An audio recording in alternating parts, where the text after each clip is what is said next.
O nevoeiro da manhã ainda se espalhava pelas ruas de Lagoa das Palmeiras, um bairro afastado onde o asfalto se misturava com estrada de terra e cheiro de café recém-passado. O barulho distante de um galo vinha de algum quintal, e as janelas ainda estavam embaçadas pelo frio leve de junho. Eu me encostei no portão da varanda, segurando uma caneca de café morno com uma das mãos e o celular com a outra. A tela se acendeu com uma notificação. Não esquece o bolo de fubá. Tá, Lúcia. Mamãe disse que sem ele não tem festa. Marina. Eu li a mensagem 3 vezes. Ninguém tinha me marcado. Ninguém tinha dito meu nome em voz alta. Mesmo assim, eu estava no grupo da família, como sempre. Só que, agora, eu era invisível. A família Ferraz tinha aquele tipo de harmonia ensaiada. Todos fingiam leveza, mas por trás havia regras silenciosas. A matriarca, Dona Célia, era dessas mulheres que controlavam tudo com voz mansa e olhar firme. Nunca gritava, nunca se alterava. Apenas fazia você se sentir culpada por qualquer deslize, mesmo sem explicar o motivo. Quando casei com o Eduardo, achei que estava entrando numa família acolhedora. Só não percebi que, na verdade, estava assumindo um cargo, sem salário e sem descanso. Durante o dia, eu dava aula de literatura no colégio estadual da cidade. Meus alunos achavam graça quando eu comparava Drummond com as músicas da Marisa Monte. À noite, enquanto o Eduardo ficava na varanda com os irmãos, discutindo o futuro da fazendinha da família, eu corrigia redações sob a luz amarela da cozinha. A modernização que ele tanto prometia nunca aconteceu. Os galpões continuavam caindo aos pedaços, e Dona Célia ainda fazia as contas num caderno encapado com papel contact. Mas o que mudou fui eu. Aos poucos, virei a pessoa que resolvia tudo. Os e-mails pro banco, as notas fiscais da ração dos porcos, as lembrancinhas pros almoços de domingo. Tudo em nome da família. Sem receber nada em troca, além da frase que se repetia como um mantra. Aqui, todo mundo ajuda, Lúcia. A gente é uma família. E eu acreditava. Por um tempo, acreditei. Até perceber que ajuda, na casa dos Ferraz, sempre significava faça você. Nos últimos meses, começaram os pequenos silêncios. Deixaram de me marcar nas fotos. Não me incluíam nas reuniões do domingo. As piadas em grupo tinham código próprio, que eu não entendia mais. Quando perguntei pro Eduardo por que não me chamaram pro almoço de aniversário da sogra, ele deu de ombros. Ah, amor, achei que você estava cansada. Você sempre diz que tá sem tempo. Essa era a desculpa padrão. Eles achavam. Supunham. Decidiam. Ninguém perguntava. Naquele ano, o Natal seria simples. Ou era o que Dona Célia tinha me dito olhando nos meus olhos. Só o pessoal de casa, Lúcia. Você vem, claro. Preciso de ajuda com o peru. Mas quando abri o grupo da família, a verdade estava lá. Fotos novas. Luzes piscando nas varandas. 12 pratos postos na mesa. E eu não era um deles. Na escola, ofereci-me para ficar de plantão durante as festas de fim de ano. Quase ninguém aceitava esse turno, mas pagavam extra. E, além disso, eu não queria passar o Natal fingindo que o silêncio não me cortava por dentro. Enquanto o vento frio passava pelas árvores, vi o sobrinho do Eduardo passando de moto pela estrada. Ele me viu também e desviou o olhar. Eu, que ensinava meus alunos a identificar metáforas em Dom Casmurro, percebia a ironia. Minha própria vida tinha virado uma. Quando voltei para casa, o quarto ainda estava escuro. Eduardo dormia pesado. A coberta embolada, o som leve da respiração. Vesti o uniforme da escola sem fazer barulho. Vai sair cedo hoje, ele murmurou, ainda sonolento. Tenho plantão. Ele virou pro outro lado, sem perguntar mais nada. Eu também não disse. Não contei que tinha visto as fotos, nem que Dona Célia tinha postado no Instagram um story da ceia, com a legenda Família reunida é o maior presente. Saí sem fazer ruído, e pela primeira vez em meses, senti que minha ausência talvez fosse mais barulhenta do que minha presença. Janeiro chegou abafado em Lagoa das Palmeiras. O ar parecia pesado, como se a cidade inteira respirasse devagar depois das festas. Nas calçadas, as mangueiras largavam frutas maduras que se partiam no chão, e o cheiro doce atraía abelhas e lembranças que eu não queria revisitar. Eduardo quase não falava sobre o Natal. Nenhuma menção ao bolo de fubá, nem a mesa cheia que eu vira pelas fotos. Era como se nada tivesse acontecido. Ele se levantava cedo, tomava o café que eu deixava pronto por hábito, e saía, sem olhar para trás. Eu também evitava perguntas. Mas o silêncio entre nós tinha se tornado um personagem dentro da casa. Ocupava espaço, se sentava à mesa, dormia entre nós. No colégio, o ritmo era outro. As aulas tinham voltado, e eu me sentia útil ali.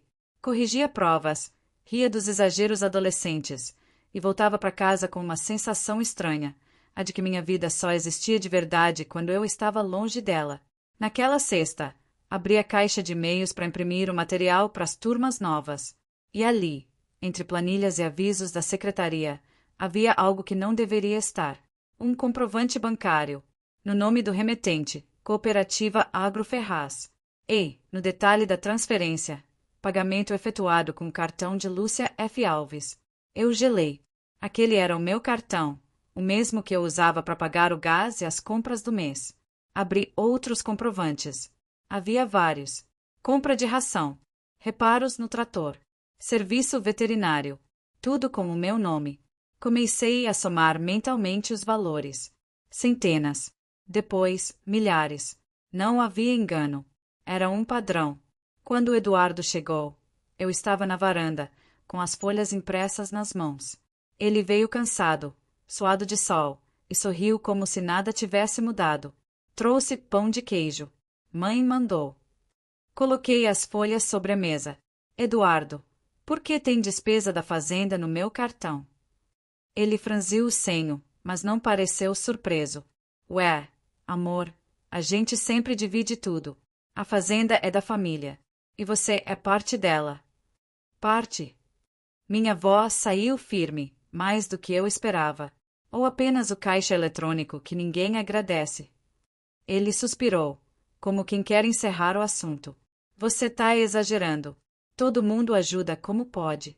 Mãe tá cheia de conta, e você sabe que meu irmão tá desempregado. E isso te autoriza a usar meu dinheiro sem pedir. Lúcia, pelo amor de Deus, eu não roubei nada. É só dinheiro. Você sempre diz que a gente é um time. Aquela frase. Quantas vezes eu mesma já tinha repetido isso, mas agora ela soava como uma corrente. Um time? Perguntei. Então por que eu jogo sozinha? Ele desviou o olhar. O barulho de um carro passando na rua preencheu o vazio que ficou entre nós. Naquela noite, não jantamos juntos. Eu fiquei olhando as luzes da casa vizinha, ouvindo o som distante de uma televisão e tentando lembrar em que momento o amor tinha se transformado em dívida. 2 dias depois, Dona Célia apareceu. Veio com um sorriso doce e o mesmo perfume de sempre, jasmim e autoridade. Lúcia, minha filha, não vai fazer drama. Esses meninos são atrapalhados, mas tudo o que fazem é pro bem da família. Pro bem da família, ou pro bem da senhora? Perguntei, tentando não tremer. Ela pousou a mão sobre a minha, com aquele gesto ensaiado que me congelava. Eu só quero o melhor para todos nós. Você é como uma filha para mim. A frase, que antes me enchia de orgulho, agora soava como ironia. Como uma filha, pensei. Mas filha que paga as contas, costura as toalhas e não senta à mesa. Depois que ela foi embora, encontrei um envelope sobre o balcão. Dentro, um cheque, emitido pela Associação de Educação Rural de Minas. O beneficiário, Célia Ferraz. E na justificativa, uma frase que me fez perder o fôlego. Projeto aprovado com base nas credenciais de Lúcia Alves, educadora comunitária. Ela tinha usado o meu nome, a minha profissão, sem me pedir, sem sequer me avisar. Peguei o cheque, dobrei com cuidado e o deixei sobre a mesa. De repente, percebi que o que mais doía não era o dinheiro, era a naturalidade com que me apagavam. Naquela noite, Eduardo chegou com frango assado e refrigerante. Tentou um sorriso. Paz, tá? Eu resolvo com a mamãe. Mas eu já sabia. Ele não resolveria nada. Por quê? Para ele, nada estava errado. No domingo, Fechei a conta conjunta e abri uma nova em meu nome. Pela primeira vez em anos, assinei um documento sem o sobrenome dele. Lúcia Ferreira. O som do meu próprio nome parecia estranho, mas bonito. Como se voltasse a caber em mim. Guardei o cartão novo na carteira. Pela primeira vez, senti uma pontinha de liberdade. Pequena, mas viva. E, sem dizer nada, deixei o grupo da família no WhatsApp. Um simples toque. Um pequeno silêncio, mas que ecoou mais alto do que qualquer briga. Fevereiro chegou arrastado, com as cigarras cantando alto no quintal e um calor que grudava na pele como culpa. A casa dos Ferraz continuava igual. As mesmas cortinas floridas, o mesmo relógio parado na cozinha. Mas eu, por dentro, estava diferente. Não era raiva. Era um tipo novo de lucidez. Aquela que chega quando a gente entende que não é mais amada, só necessária. Eduardo parecia notar a distância, mas fingia não entender. Continuava saindo cedo para resolver coisa da fazenda e voltava tarde, trazendo sempre algum agrado, uma flor do jardim da mãe, um doce de leite, um gesto automático de quem tenta disfarçar o estrago. Eu respondia com silêncio. Não por vingança, mas por cansaço.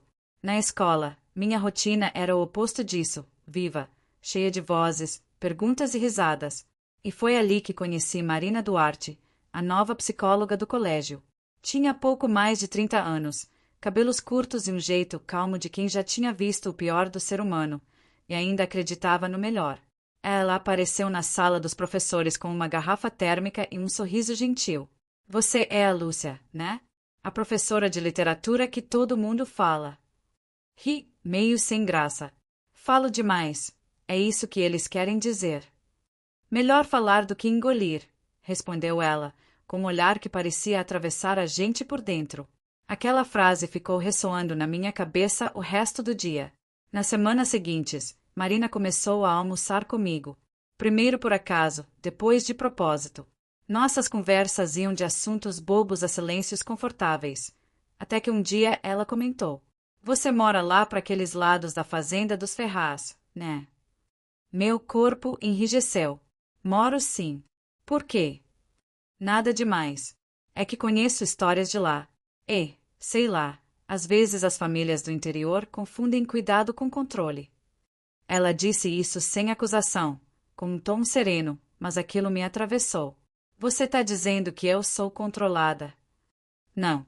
Tô dizendo que às vezes a gente não percebe o quanto cede até olhar para trás. Não respondi. Mas naquela noite, enquanto lavava a louça, as palavras dela voltaram como eco. Ceder. Quantas vezes eu tinha cedido, deixado de ir a um encontro com amigas porque Eduardo se sentia sozinho. Usado meu salário para cobrir despesas que nem eram minhas? Sorrido quando alguém me chamava de a boa nora. As rachaduras, percebi, não nascem das grandes brigas. Elas começam com o hábito de calar. No final de março, encontrei um novo extrato no correio. Não reconheci metade das cobranças. Fui até a varanda, com o papel amassado na mão, encarei o horizonte. O sol estava se pondo atrás dos eucaliptos, e o cheiro de fumaça de lenha subia de alguma casa distante. De repente, percebi algo simples, mas avassalador.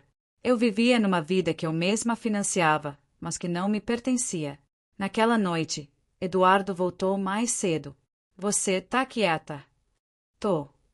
Aconteceu alguma coisa. Nada que você não tenha causado. Ele me olhou confuso, sem entender se era piada. Lúcia, o que você quer que eu faça? Eu tô tentando. A fazenda é da minha mãe, mas vai ser nossa um dia. Você tá construindo comigo. Eu tô pagando para ser esquecida, Eduardo. Dessa vez, ele se calou. E o silêncio, enfim, revelou o que eu sempre temi. Ele sabia. Sabia de tudo. E mesmo assim, continuava confortável com o arranjo. Na segunda-feira, contei parte da história para Marina. Ela me ouviu com atenção, sem interromper. Quando terminei, ela pousou a mão sobre a mesa e disse, com firmeza, Lúcia, o que você está vivendo tem nome.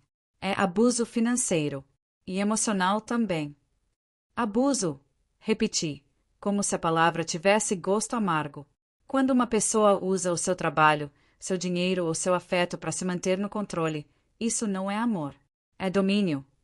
Senti o ar faltar por um instante. Mas, pela primeira vez, não desabei. E o que eu faço agora? Você começa voltando para si. Um passo de cada vez. Naquela noite, decidi algo simples, mas definitivo. Separei meus documentos, troquei as senhas e escrevi no caderno onde guardava anotações de aula. A liberdade começa quando o medo de perder acaba. Fechei o caderno e respirei fundo. Ainda não era coragem, mas já era o começo dela. Abril chegou com um friozinho fora de hora e o vento trazia aquele cheiro de terra molhada que sempre me lembrava minha infância. Só que agora, em vez de aconchego, o ar me trazia uma sensação de urgência, como se o tempo estivesse me empurrando para fora daquela casa. A rotina com o Eduardo seguia no mesmo compasso. Ele falava pouco, eu fingia escutar. Às vezes, ele tentava reatar com gestos pequenos, um jantar improvisado, uma conversa solta sobre o futuro, mas tudo parecia ensaiado, uma tentativa de sustentar o que já tinha ruído. O que ele não sabia é que eu já tinha começado a me despedir. Silenciosamente. Um dia, pedi folga na escola dizendo que ia resolver pendências na Secretaria de Educação. Mas, na verdade, fui visitar um apartamento. Ficava no centro de Lagoa das Palmeiras, num prédio antigo, com fachada azul clara e escada de ferro que rangia a cada passo. A corretora era uma senhora de cabelo branco, simpática e direta. Você mora longe daqui, professora? Moro. Lá pras bandas da Fazenda Ferraz. Ela me lançou um olhar compreensivo. Ah, já ouvi histórias. Boas ou ruins? Depende de quem conta. Abri um sorriso nervoso. O apartamento era pequeno, 2 cômodos e uma varanda minúscula que dava para a praça. Mas tinha algo que a casa da fazenda nunca teve, silêncio que não machucava. Assinei o contrato com a caneta tremendo entre os dedos. Na assinatura, usei o nome completo que quase ninguém mais dizia, Lúcia Ferreira Alves. Sem o Ferraz. Sem o peso. Quando saí de lá com a chave na mão, senti algo que eu não lembrava há muito tempo, leveza. Passei as semanas seguintes guardando pequenas coisas em caixas. Um livro aqui, uma blusa ali. Fazia isso enquanto Eduardo estava fora, ajudando a mãe com as colheitas. Às vezes, eu parava na varanda e olhava para casa, o piso rachado, o cheiro de tinta velha, o som do rádio da sogra vindo da janela ao lado. Percebia que nunca tinha me sentido dona de nada ali, nem da casa, nem da minha própria vida. Numa dessas tardes, Marina me ligou. Tá pronta para a primeira mudança? Ainda não, mas tô no caminho. Lúcia, o mais difícil é acreditar que a gente merece recomeçar. Depois, o resto é só logística. Ela sempre falava com essa calma que desmontava minhas defesas.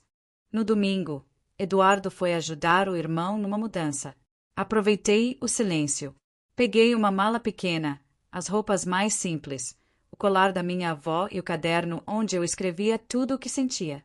No balcão da cozinha, deixei uma pasta com cópias das despesas, todas as notas que ele tinha feito em meu nome. Em cima, escrevi apenas: agora você pode administrar o que sempre foi seu. Tranquei a porta devagar, para não acordar os fantasmas. A primeira noite no apartamento foi um misto de medo e alívio. Não havia o canto do galo, nem o barulho dos tratores. Só o som distante da cidade, o ronco de um ônibus passando, vozes no andar de baixo. Abri a janela. O vento trouxe cheiro de pão vindo da padaria da esquina. Deitei no colchão inflável, ainda sem lençóis, e chorei baixinho, não de tristeza, mas de libertação. A casa antiga ficou para trás. Com ela, o peso da obrigação disfarçada de amor.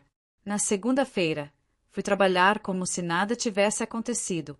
Eduardo mandou uma mensagem curta. Podemos conversar. Apaguei antes de ler o resto. No intervalo, Marina apareceu com 2 xícaras de café e me entregou uma com um sorriso discreto. Como foi dormir sozinha? Foi estranho, mas foi em paz. Ela ergueu a xícara como se brindasse. Então foi um bom começo. E foi. Um começo pequeno, mas inteiro. À noite, recebi uma mensagem de Dona Célia. Estamos todos confusos. Espero que isso seja só uma fase. Quando quiser voltar para casa, as portas estão abertas. Apaguei também. Porque aquela casa nunca foi minha. E eu, enfim, não precisava mais voltar. O outono chegou silencioso em Lagoa das Palmeiras, tingindo de laranja as árvores da praça em frente ao meu novo apartamento. Eu acordava com o canto dos passarinhos e o som distante dos ônibus. Pela primeira vez em muito tempo, aquele barulho cotidiano me parecia música. A solidão, no começo, doía. O silêncio me lembrava do vazio que eu carregava havia anos, disfarçado de rotina. Mas, pouco a pouco, esse mesmo silêncio começou a virar espaço, um lugar dentro de mim onde cabiam novas possibilidades. Na escola, tudo seguia igual.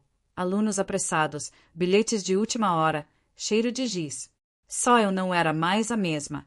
Um dia, durante o recreio, Marina me encontrou sentada na escada, com o olhar perdido entre as folhas caídas. Sabe o que é curioso? Ela disse, sentando-se ao meu lado. As mulheres só percebem o quanto estavam presas quando o corpo começa a respirar diferente. E como é que a gente percebe isso? Perguntei, quando o ar deixa de pesar. Sorri. Por quê? Sim, o ar ao meu redor já não me sufocava. Naquela semana, escrevi um pequeno texto e publiquei no fórum de professoras. Às vezes, o abuso não vem com gritos. Ele vem disfarçado de cuidado, de dever, de amor. Quando você perceber que sempre dá mais do que recebe, pare e respire. Talvez o amor que te oferecem custe caro demais. Não imaginei que alguém fosse ler. Mas, 2 dias depois, havia centenas de comentários. Histórias de outras mulheres, professoras, enfermeiras, mães, todas dizendo o mesmo. Passei por isso também. Marina viu o post e me chamou para conversar. Você percebe o que acabou de fazer? Escrevi um desabafo. Não. Você acendeu uma luz num lugar escuro. Foi ela quem me apresentou a Clara Mendonça, uma assistente social de uma ONG em Belo Horizonte, que trabalhava com mulheres em situação de dependência financeira e emocional. Quando Clara soube da minha história, me convidou para dar um depoimento numa roda de conversa. Não precisa ser nada grandioso, disse ela. Só contar o que viveu. Sua voz pode ajudar alguém que ainda não conseguiu sair. Pensei em recusar. Eu não era ativista, nem palestrante. Era só uma mulher tentando juntar os pedaços de si mesma. Mas à noite, sozinha na varanda, vi o reflexo da cidade nas janelas. Pensei nas vezes em que eu mesma precisei ouvir alguém dizer: você não é louca. Você só foi usada. Então aceitei. O encontro aconteceu numa sala simples, paredes claras, cadeiras de plástico em círculo. E lá estavam elas, mulheres de diferentes idades, com histórias diferentes, mas o mesmo olhar, o de quem carregou o mundo nas costas para sustentar os outros. Quando chegou minha vez de falar, as palavras saíram trêmulas. Contei sobre Dona Célia, sobre o cartão, sobre os natais em que eu preparava a mesa sem ter lugar nela. Ninguém interrompeu. E, quando terminei, o silêncio que se seguiu não foi de pena. Foi de reconhecimento. Uma mulher de cabelos grisalhos levantou a mão. Você falou tudo o que eu nunca consegui dizer. Outra acrescentou. Eu achei que era só comigo. Saí dali leve, mas não vazia. Era como se cada uma delas tivesse recolhido um pedaço do meu medo e devolvido em forma de força. Alguns dias depois, recebi uma mensagem de Clara. Seu depoimento tocou muita gente. Quer participar de um podcast sobre independência financeira feminina? De novo, pensei em negar. Mas dessa vez, o medo soou pequeno diante do que eu já tinha vencido. No episódio, minha voz ainda tremia, mas as palavras eram firmes. O abuso que não deixa marca no corpo deixa cicatriz na alma. E ninguém percebe, porque a vítima sorri, cozinha, ensina, paga as contas. Até que um dia, cansa. E quando cansa, se liberta. Quando o programa foi ao ar, meu celular não parou. Mensagens de desconhecidas. Algumas agradecendo, outras apenas dizendo obrigada por falar.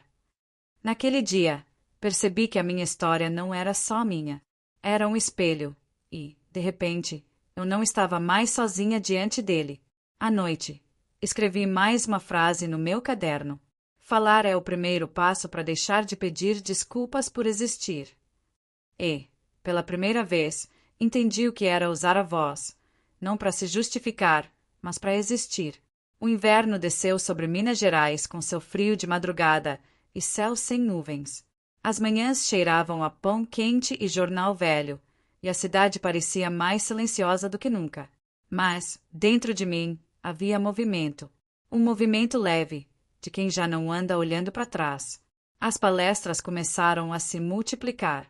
Primeiro em escolas da região, depois em outras cidades. Às vezes eu falava para 10 pessoas, às vezes para 50. Cada vez que contava minha história, sentia o peso diminuir um pouco. As mulheres vinham me abraçar no final, algumas chorando, outras sorrindo em silêncio. Eu as entendia. Cada uma delas carregava o mesmo tipo de ferida, invisível, mas profunda. Certo dia, depois de uma dessas palestras em Belo Horizonte, abri meu e-mail e encontrei uma mensagem inesperada. Remetente, Célia Ferraz. Assunto: você passou dos limites. Abri com o coração acelerado. Estamos muito decepcionados com a maneira como você tem exposto a família. Nada do que você fala é verdade. Peço que pense nas consequências e pare de sujar o nome dos Ferraz. Li 2 vezes, depois fechei a tela. Pela primeira vez, não senti culpa. Senti pena. Pena por ela nunca ter entendido que o que eu tirei deles não foi o dinheiro. Foi o poder. Algumas semanas depois, recebi uma carta registrada. Era de um advogado representando a família Ferraz, exigindo reparação de imagem e ressarcimento de valores de um projeto agrícola. Um projeto que, ironicamente, tinha sido aprovado com minhas credenciais.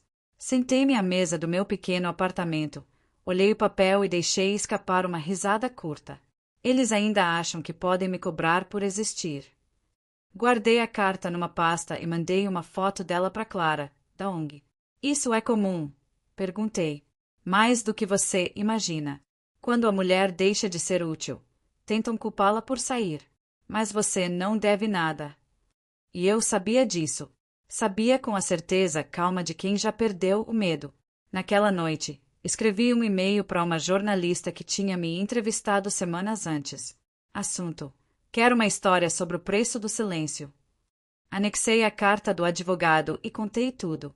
2 semanas depois, a matéria saiu com o título: Quando o amor vira dívida, o custo invisível da obediência feminina. Não havia nomes. Não havia acusações. Havia apenas fatos e uma foto das minhas mãos segurando uma xícara de café. A repercussão foi imediata. Mensagens, convites, apoio. E, no meio disso, o que me impressionou foi a paz. Pela primeira vez em anos, eu não estava me escondendo. No início da primavera, recebi um convite especial, ministrar uma oficina chamada Mulheres que Recomeçam, organizada por uma cooperativa de empreendedoras locais.